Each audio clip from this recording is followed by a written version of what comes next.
Okay mga ka-DJ, ganito tayo mag-adobo. Simpleng-simple. Kailangan ng suka, toyo, suka, bawang, tapos laurel, paminta, konting asukal. Ayan.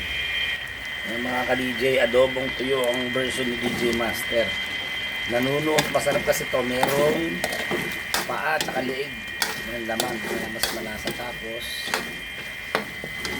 nilagyan ko ng konting mantika, parang prinito. Tapos yung ito, ibabalik ko yung sarsa. Yun. Yan po mag-adobo mga ka-DJ. Ito masarap na adobo. Diba? Okay, plating na tayo mga ka-DJ. Ulitin ko yung ano lang, oh. Toyo, suka, paminta, konting asukal, tubig, pinipit na bawang, laurel.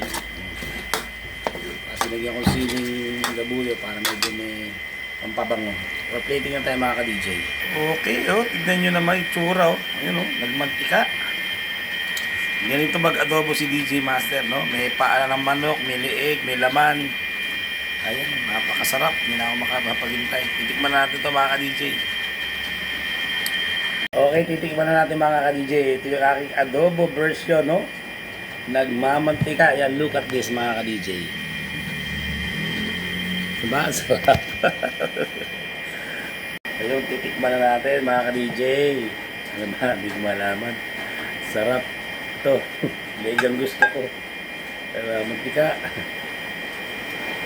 Para po sa iyo ng subo. Nako. Ang lambo.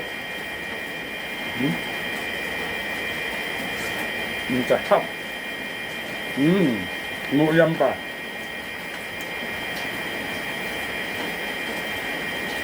Yung paa, oh.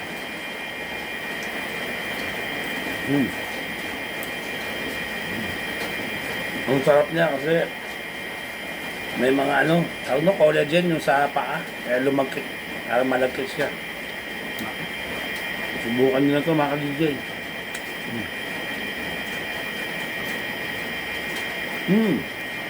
Mamaya ako nagtutuloy pagkain. Maraming salamat. Try nyo na ito. Adobo ni DJ Master. Maraming salamat.